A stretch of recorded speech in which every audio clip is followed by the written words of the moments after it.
Bonjour et bienvenue dans votre journal de la culture. Kaffrine, la capitale du Ndoukoumane, bat au rythme des arts et de la culture avec la 11e édition du FESNAC, Festival national des arts et culture, prévu du 21 au 28 janvier 2023. La cérémonie d'ouverture a vu la participation de plusieurs autorités et des invités de la sous-région, en l'occurrence le ministre des Cultures de la Guinée. Très bientôt, nous allons aussi inviter Monsieur le ministre de la Culture et du Patrimoine à notre Festival des arts et de la culture de Guinée, qui a été créé depuis 1963 par feu Ahmed Sékou Touré, et qui est cette fois-ci à sa 19e édition. Et d'ailleurs, comme vous, nous avons sauté beaucoup d'éditions pour plusieurs raisons. Donc, j'espère que mon homologue du Sénégal va accepter réellement cette invitation. Et son homologue de la Gambie. Mais maa ngi invité ñëpp nag 23 avril festival bi xew ca Gambie ca Makati Island Janjanbureh ñaari téeméeri at bi ñu delloo woon jaami jële leen si tubaab yi indi leen si dëkk boobu ñu ngi koy màggal ren si avril bii ci kattanu suñu borom boobaa nag invité nañ Sénégalais yëpp. Voici même le message délivré au nom du président par le Premier ministre Amadou Ba. Et je vois pourquoi vous vous êtes battu pour que le président accepte que cette grande manifestation ait lieu ici, à Kaffrine, au cœur du Ndoukoumane. Comme capitale culturelle du pays, le temps du FESNAC, placé sous le thème Femmes, éducation culturelle et développement socio-économique. Chers invités, chers festivaliers, vous aurez remarqué la place accordée à la femme pour cette édition. C'est le lieu de rappeler le rôle éminent joué par les femmes de notre pays et du continent dans les moments les plus difficiles de notre histoire, comme dans les progrès réalisés aujourd'hui dans tous les domaines. Elles sont notre fierté dans les combats de tous les jours. Le thème retenu pour cette 11e édition est Femmes, éducation culturelle et développement socio-économique, une manière de rendre hommage à la femme rurale et urbaine. Au programme danse, théâtre, musique, le FESNAC 2023 a comme invité d'honneur la communauté lébou et la chefferie traditionnelle coutumière. Une cérémonie d'ouverture marquée par le défilé des 14 régions du Sénégal.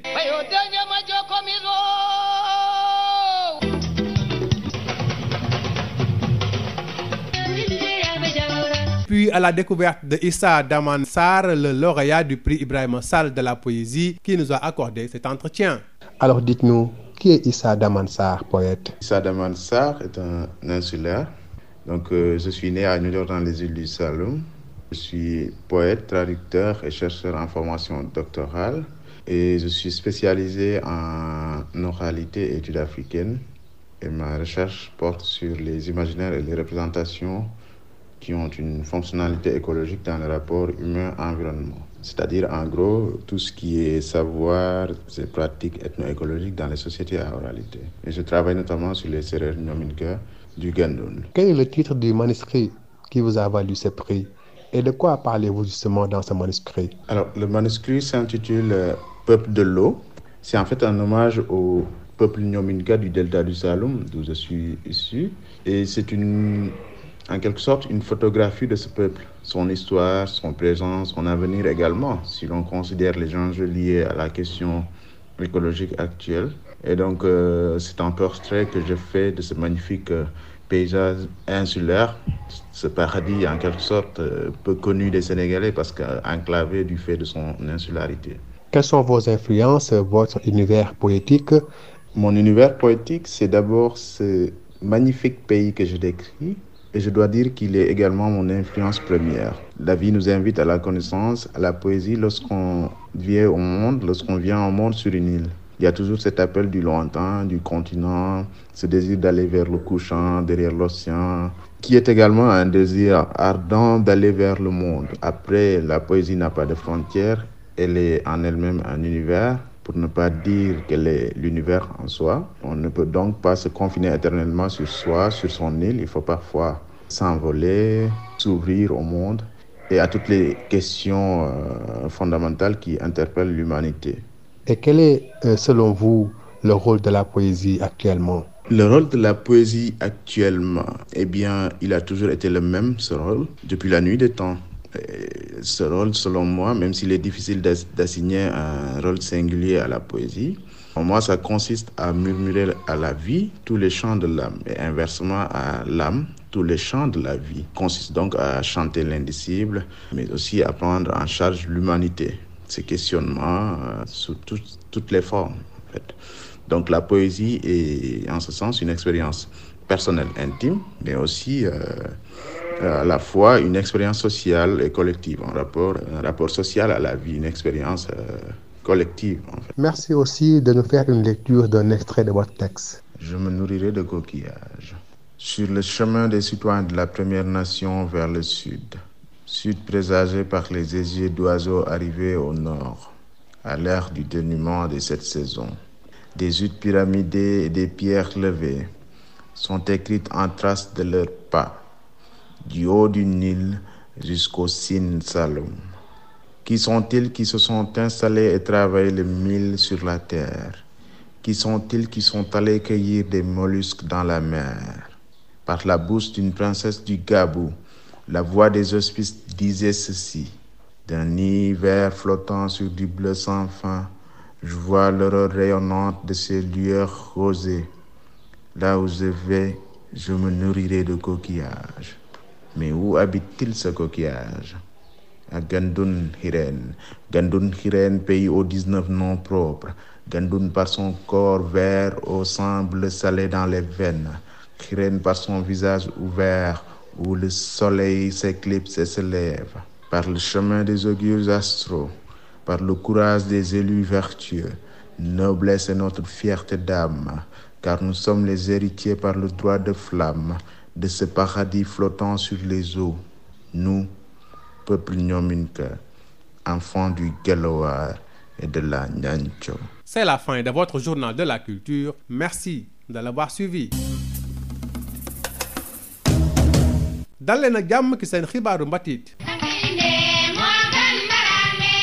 Kaffrine pays Ndoukoumane mi ngi yëngatu ci wàllu mbatit ak aada cosaan niki tey jilee diiru ayu bés ñaar fukki fan ak benn jàpp ñaar fukki fan ak juróom-ñett ci weeru janvier bi ñu nekk tombeek fukkeel bi yoon ak benn ñu amal FESNAC di festival national des arts et culture bi la yoon ponk bi ñu jàpp moo di jigéen ak njàngaleem jëm ci wàllu mbatit naka lañ mën a sukkandikoo ci loolu le ngir jëm ci kanam daal di suqaliku lu ni mel ngir wane place bi nga xam ne jigéen ñi am nañ ko ci wàllu mbatit ak ci wàllu suqali seeni dëkk yi ak seeni réew. cérémonie d'ouverture bi amoon na ci teewaayu ay ministres yu jógee ci sous-région bi bu ci mel nii bu Guinée-Bissau moom sax mi ngi invité Sénégal ak autorités yu ñëw fekkee si festival bu ñu amal moom it seen réew ak it beneen ministre boo xam ne mi ngi jógee Gambie moom it mi ngi invité ci weeru avril bi ñu dëkkmal réewu Sénégal ak autorité ñoo fekkee si it benn festival bu mag bu am foofale ca Gambie. réewu leen mbir ne suñu réew yi ñoo bokkoon nekk benn Sénégambian festival Sénégambian trade fair pour ñaari réew yi mën a bokk benn festival mais maa ngi invité ñëpp nag 23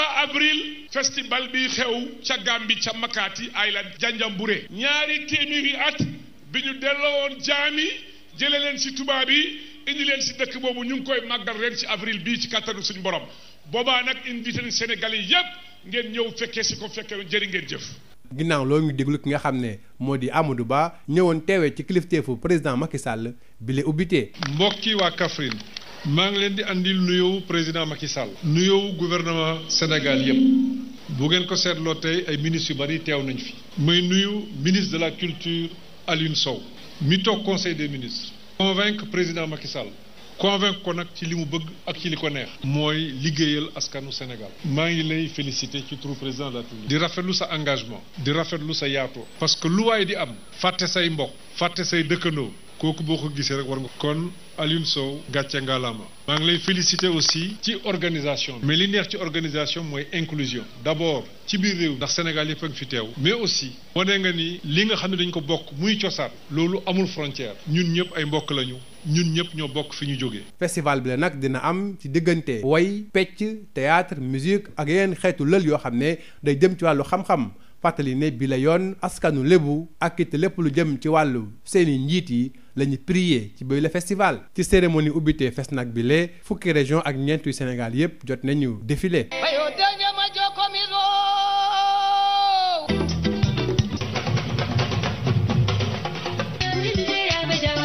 jóge ci loolu dem nemmeeku ji bindkat bi nga xam ne moo jël raaya Parlons Poésie bi la ñu dippee taalifkat bi la di Ibrahima Sall bindkat boobu la di wuyoo ci turu Issa Damane Sarr la ñu dalal ni ki tey. Issa Damane Sarr séeréer ñoominke la bu juddoo ci dëkk bi ñuy woowee Niodior ca Île du Saloum taalifkat di gëstukat tamit gëstu ci lépp la nga xam ne aada la ak ay cosaan wala ay pas-pas ya nga xam ne dafay tax nit ñi seen digganteeg seen environnement ñu gën ko respecter gën a sàmm environnement bi. sa téere bi nga xam ne manuscrit la te génnegul ñu bëggoon xam noo ko dippee ak loo ciy wax ci wàllum taalif. téere bi nag ñu ngi koy dipp peuple de l'eau. peuple de l'eau mooy askanu ndox mi di la nga xam ne woyu maanaam delloo njukkal la bu ñuy def mooy ñoominke yi ci fale ca delta du Saloum askan ma nga xam ne foofu la ñu bokk waaye di wone tamit seen cosaan di wone seen dundin di wone aussi maanaam seen ëllëg surtout par rapport à xew-xew yi di xew ci wàllum environnement ndox mi nangu suuf si xeetu problème yi ñu am ci wàllum changement écologique yi nii donc loolu daal mooy ci téere bi di wax tamit ci environnement bi maanaam environnement bi ñu am donte sénégalais yu bëri xamuñu ko ñu ngi ciy wax parce que dafa enclavé zone la ba nga xam ne accès bi yombul waaw pour nga dugg foofu noonu dafa xaw a metti daal yoon bi yombul et puis ndox la tamit loolu moo waral ñu bëri xamuñu ko waaye muy gox bu neex bu dal bu nga xam ne amul pollution. lan moo lay yëngal lan moo lay jox maanaam xam-xam ak xel ak xolo ngay taalif ak ci lan la sa taalif jëm ci lan lay gën a wax. sama taalif mën naa ne gox bi may tudd nii moo ma ko njëkk a inspiré mooy xol boobu noonu ci gox bi ma juddoo te loolu laa faral di wax ma ne ku juddoo ci île dafa mel ni àdduna di lay woo pour nga nekk taalifkat ndax environnement bi ñu juddoo dëkk ci ndox di lay woo dafa mel ni àdduna di lay tàggat pour nga gëstu ji xool li xew ci àdduna bi ndax dafa am kumpa bu mu àndal mooy le fait que nga juddoo ci île da ngay bëgg a xam lan mooy xew sur la terre ferme ak affaire yooyu noonu ak même temps rapport bi ñuy am verdure bi ak ndox yi loolu daal mën naa ne loolu mooy sama univers poétique loolu daal moo may inspiré aussi et ci téere bii nii nga xam ne moo gagné prix bi tamit loolu daal la ñuy gën a wax donte nag wax naa ko taalif mënul yem rek ci di woy sa bopp di woy say maam foog nga xool tamit la nga xam ne dafa soxal jaamu yàlla yi doomu aadama yi yëpp nga ciy wax di ci sekk ak ñeneen yi parce que ubbeeku dafa war a am ci nit ñi maanaam ouverture ginnaaw bi enracinement amee ba pare. noo gisee taalif jamono jile ci àdduna wërngal kap ak ci Sénégal. waaw taalif nag li mu mosaan a doon ci jamono. foog naa loolu la doon ba tey. mooy du la nga xam te ne du changer mënuñ ne lii lay jëriñ wala lii mooy kii wam yem ci loolu noonu waaye taalif li ma mën a wax daal mooy la nga xam te ne dafay yee doomu aadama bi di yeetal yu ruuxu doomu aadama di def ci moom sensibilité boobu noonu nga xam ne dund bi loolu la laaj mooy connexion bi doomu aadama war a am ak boppam waaye connexion bi mu war a am ak alam bi ak dund gi donc je pense que loolu daal taalif moom li mu mës a doon la doon rek mooy la nga xamante ne daf ñuy permettre ñu mën a génnee la nga xamante ne ay yëg-yëg la yoo xamante ne daanaka mënoo ko expliquer ci maanaam ci langage courant bi waaw loolu la daal mooy ku nekk nag am na noo koy dundee am na ñoo xam ne intimement lañuy maanaam ci seen bopp lañ koy dundee seen yëg-yëgu bopp la nga xam ne da leen di yokk te taalif gëm naa ne lu mën a defar nit la waaye am na ñoo xam ne tamit expérience la am na foo xam ne expérience la parce que taalif même ñu ko doon defee ci suñuy aada ak suñuy cosaan mooy gars yi soo demee ci séeréer yi guddi gi lañ doon toog taalifkat yi di taalif di ko bokk ak ñëpp wala tamit ci gaal yi xam ne dafa doon am lu ñu tuddee kaayaan yi nga xam ne dañ doon dugg ci gaal yi di may gars yi doole di leen taalif jamono ji mooy li mu nekkoon la nekk ba tey. fii la ñuy ndar keppee seen xibaaru mbatit jërë ngeen jëf ci déglu bi.